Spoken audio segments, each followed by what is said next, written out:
gosh, there's a lot of noise coming from out there. Hello. Hello.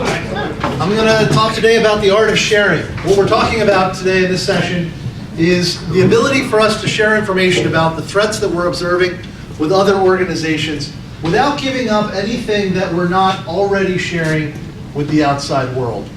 Who in here is sharing threat information? Can I get a show of hands? Okay, so that's like 3, 4. Okay, I'm going to take that quiz again at the end of the session, and I think we're going to see a lot more people sharing than they think that they are. What I'm going to talk about today is I think the security market in general is coming around to a recognition of the fact that it's very important for us to understand what threats are affecting people across our particular industry and across the entire IT marketplace. And in order to do that, we have to be sharing information about the threats that we're getting hit with. And a lot of people are hesitant to do this because of privacy concerns.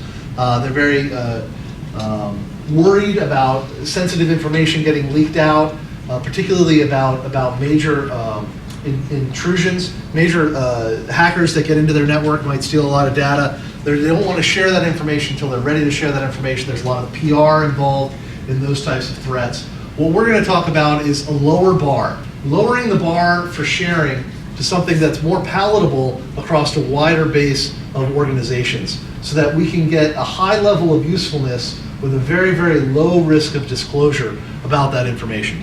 So my name is Roy Steffen. I'm from a company called Pierce Global Threat Intelligence. We're a cybersecurity product company that offers ways to share information across different models. I'm not going to give a corporate pitch. Just we're based out of Virginia, so we're a fairly local organization, and we have a large online global threat database that we can integrate with your log files and provide you information about malicious actors that are in your network. But I'm not here today to talk about my product. What I'm here today to talk about is the methodologies and the approach to privacy that we used behind our sharing mechanisms. So what first started out, we looked at the fact that systems administrators are very smart. People are configuring their networks to keep the bad guys out. They're not 100% successful. Nobody's 100% successful keeping the bad guys out. But if they let legitimate traffic be blocked, then they come under extreme pressure from their organizations to remediate those situations. So what we can tell is everything they let in isn't necessarily good by definition, but the things that they're blocking tends to be, on average, much worse than the goodness of the things they're letting in. Does that make sense? You can trust the things they're blocking better than you can trust the things that they're letting in. And that's because business practices won't let them block legitimate traffic, and if they do, not for very long. So what we're looking at is the information that gets blocked. The people that organizations know up front are malicious actors. The things that are happening on your network that are already known to be malicious to one organization that may not be known to be malicious to other organizations. So this comes down a lot to customizations. It comes down to whitelists. If people are picking up hackers and attackers because their firewalls, blanket policies are covering them, or because a signature analysis on an AV is covering them, that's not necessarily new information from a sharing information perspective to the rest of the network.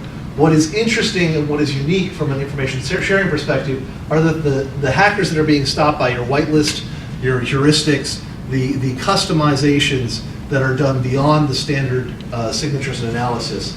And that is where we can identify 0 days and where information sharing becomes extremely important and extremely valuable. As I said before, sharing is fairly tricky. There's a lot of sensitive personal information that's out there. There's a lot of people that are already sharing enormous amounts of sensitive information with the likes of Google and Facebook. They're doing this more in their personal lives than their business lives. But we've seen the value that people can derive from sharing information. And on a generational basis, what we're seeing is people are starting to be more comfortable with sharing information than they were, 20 years ago or 10 years ago even. What's interesting that happened with Edward Snowden, I think we're all familiar, everyone knows about the Snowden case, right? That's universal. Never heard of it. Never heard of it.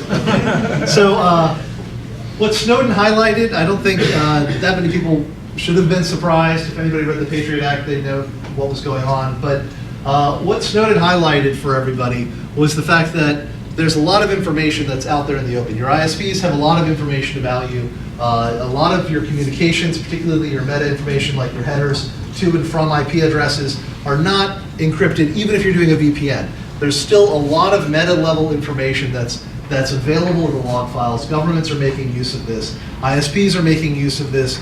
Global threat technologies are partnered with the ISPs. They're making use of this information, whether you want them to or not. It's not to say that they're stealing your credit card data or your sensitive healthcare information, but there is valuable information that's available and that's not being encrypted in all of our communications. So I ask the question again, how many people in here think that they're sharing information? Every one of you is sharing information, whether you want to or not. And when we think about sharing information, we think about actively doing it through a Google or Facebook or some other type of active sharing mechanism, perhaps an ISAC in the IT world. But what's come out and what's commonly known now is that organizations have their information being taken, being looked at, and being used globally. And what we talk about is, okay, that information is not encrypted, it's not secure.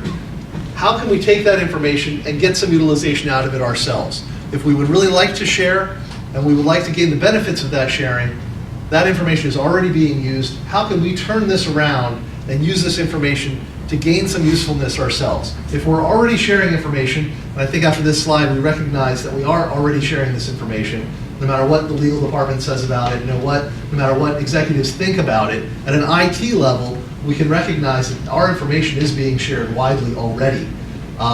Then we can take that information and we can use it for good. We can use it for our own purposes. We can use it to better protect ourselves through actively participating and actively sharing that information with each other. It's already out there in the wild. Did you have a question, sir, or were you just stretching? No? Okay. So when we look at sharing, we try to reduce this down to a previously solved equation. Good mathematics say somebody out there has already solved this, at least in pieces or in parts. But we looked across a number of different organizations, a number of different systems where sharing is happening, where open data is being exchanged. We looked at the reasons why those systems have been successful, where so many people have a belief that they're not sharing, so many people have a belief that they're against sharing in their organizations. And what we saw is a number of different areas. Spam reputations, a lot of people are sharing who's spamming with them. They don't necessarily consider that sharing, but they are. They're sharing those IP addresses back into Cisco, back into FireEye, back into McAfee, and other organizations. Your signature analysis, not everybody contributes to the signatures, but there's a widely recognized methodology for creating generic signatures and being able to share that information back into the community without giving up a lot of sensitive information about attacks that may have worked or not worked against your organization. And when you look at something as simple as DNS requests, even being able to resolve an IP address into a host name or the reverse, depending on if you're doing a reverse lookup or a normal lookup, is still sharing information with the DNS system. You're still taking a bit of information about your communications. You're taking an IP address that somebody in your organization is going to this web server, and you're resolving a domain name into that IP address. All of that information is crossing the boundaries of your organization. So again, this is just several examples of the fact that we talk to companies every day that say, I don't share anything, legal will never let me share anything, there's no sharing that's happening in my organization. As much as I might like to benefit from a sharing network, they'll never allow me to share anything internally. And we have a number of situations here that organizations are sharing. I've sat down with legal organizations in many different companies and said, show me the legal agreement that you have with the DNS system. Well, what are you talking about? Well, there's IP addresses that are passing back and forth to the DNS every day. No, there isn't. We don't share IP addresses. We never share IP addresses.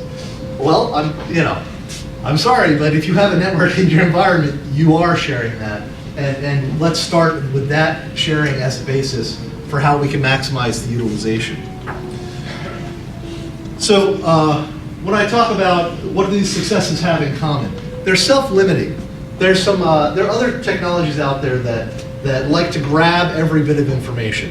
When you look at the SIM world, when you look at some of the online log management systems, they're interested in grabbing all of your log information and being able to strife through it. They want PCAP packet capture. They want every aspect of your log files because, and from their perspective, the more data that they have, the more that they can see, the more value that they can add back to their customers. When we look at it, we say there's so many people that are against sharing that low-level information, against sharing all of that data, that those systems and those organizations are actually shortchanging themselves because they're asking for too much data. Because they're asking for too much data, too much sensitive information, they don't have enough people contributing to that system to really get a big data effect on the information and to really be able to derive the maximum value that they could if they self-limited. So the methodology that we're talking about today is, instead of pushing forward and trying to get from each one of the people in the system all of their information, restrict yourself to the information that they're already sharing or information that has very low value to the organizations. And that way you're able to maximize the number of organizations that are contributing to the network. And from a breadth perspective, you end up with a lot more information and a lot more usefulness from the information when you're trying to track things like global spread of botnets, and not just command and control, but the zombies and the actual active users. We looked for previous models where people were taking large amounts of information, self-limiting, and being able to share across wide swaths of the populace. And what we came up with was an approach called the RU confidentiality map. Has anybody ever heard of this? I doubt anybody in IT has ever heard of this. It's a statistical confidentiality chart used by the US Census. This was developed for the 2000 census, I believe. And what they determined was, what information out of the US Census are we allowed to publish publicly? Because as we collect information on all these households, there's a lot of sensitive data that we're collecting, and if we just publish every bit of information that we have, nobody's going to share, or people are going to lie, or we run into these other issues. So it's important as a government that we perform census for tax and voting reasons and all different types of reasons. And the challenge in front of census is how much of that data do we share back to the community, and which pieces of it have, as it says here, the maximum amount of utility, the most usefulness that we can get, while at the same time having the lowest risk of disclosure.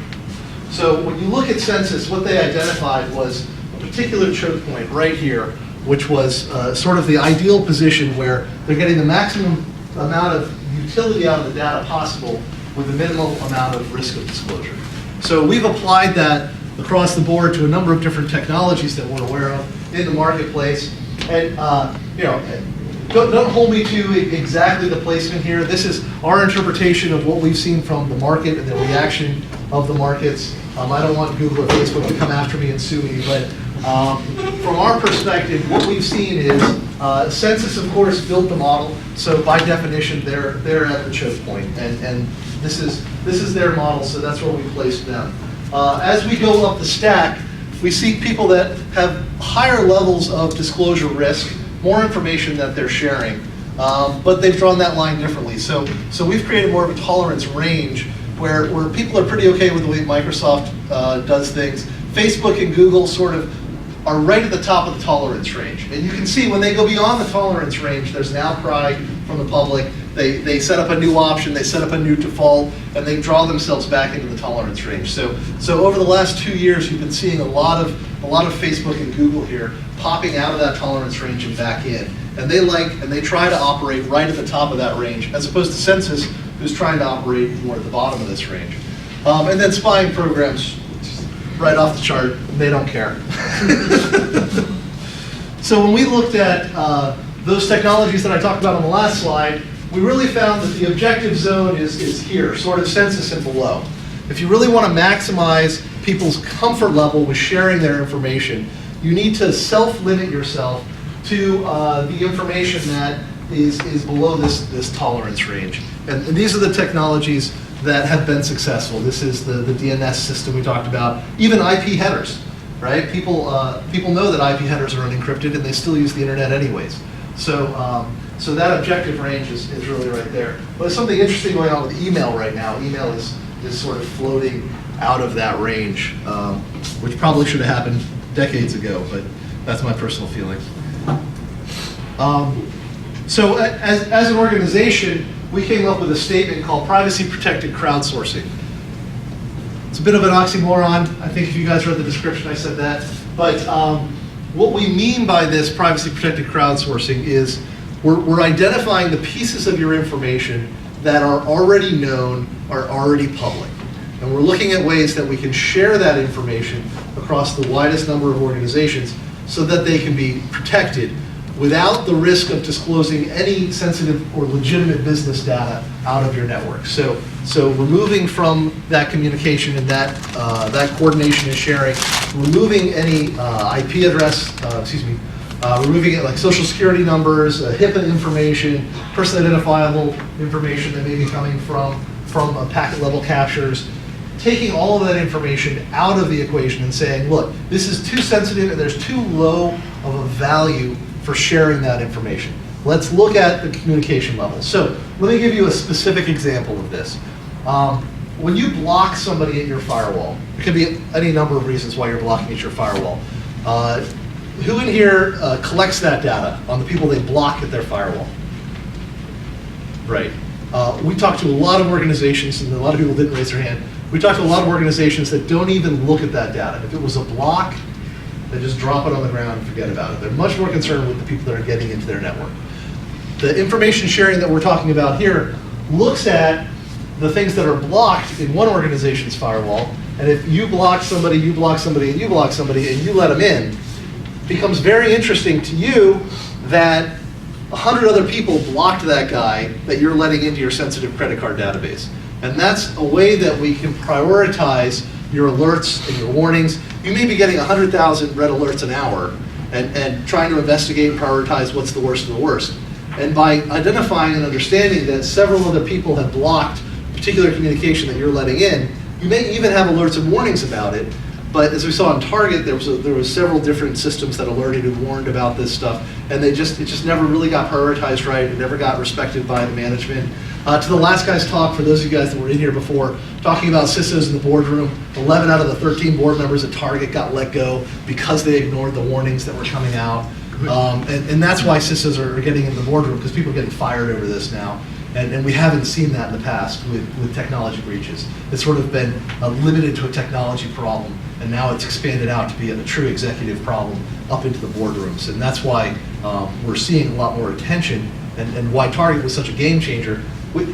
As an aside from the talk, we've all seen hundreds, thousands, maybe millions of attacks just like Target over the years. And there's always kind of a little bit of a reaction, a little bit of a jump in people paying attention in budgets, et cetera, maybe hire an extra guy. But the Target one is completely different, not because of the technology that was employed or the way the hackers work. It was completely different because of the effect that had in the boardroom. And that's why, I mean, personally, that's why I see Target as a game changer for security as an industry, because the pain is actually starting to be felt at those upper echelons. And I think the last guy's talk actually highlighted a lot of very good points around that particular aspect. So, anyways, that's what we mean by privacy protected crowdsourcing. And I think I'm going to jump ahead to the summary here because I'd like to have a few minutes. I know I'm the last person standing between you and lunch, so I feel that, and I know I'm not going to keep your attention too long here.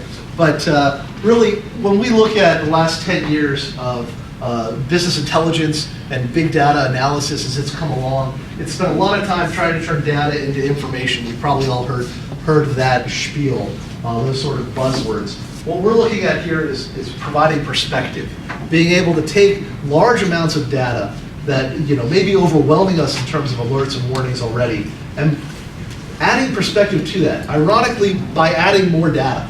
The problem to our data problem is more data, right? It's an interesting statement, but when you look at it from a perspective aspect, the fact that we have tons of alerts and warnings, and all of the filters that are on our network are looking at a finite amount of data, which is the information that's just in our network. So if we have 3 filters or 9 filters or 15 different filters between AV, firewall, IPSs, content filters, etc., the return on investment for adding yet another filter, looking at that existing set of data, is quite marginal. When you're able to bring in a new set of information, when you're able to add perspective to that data that you weren't able to see before, it actually takes all of those sensors and filters that you have on your network and makes them more effective, because they're not just spitting out flat red alerts across the board. you can take all the red alerts that are coming from your systems and you can prioritize them by what the rest of the world knows about what's going on your network. And that's highly critical for being able to respond quickly and being able to identify known malicious actors. I'll say that again. Known malicious actors. We're not finding people that were never known or never detected anywhere.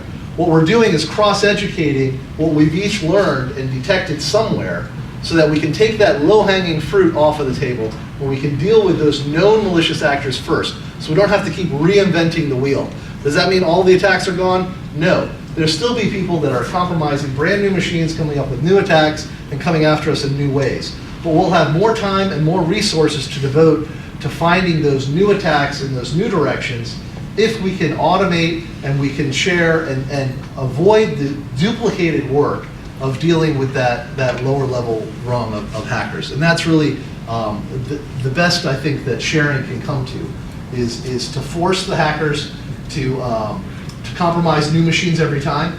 This process of using the same set of botnets again and again to attack different customers hundreds of times a week is something that as a society, as a community, we can defend ourselves against if we can find innovative ways like this to get over our privacy concerns and to be able to share information that's already out there and has already been exposed to the outside world already. So that's basically what I wanted to cover today. Are there any questions, comments?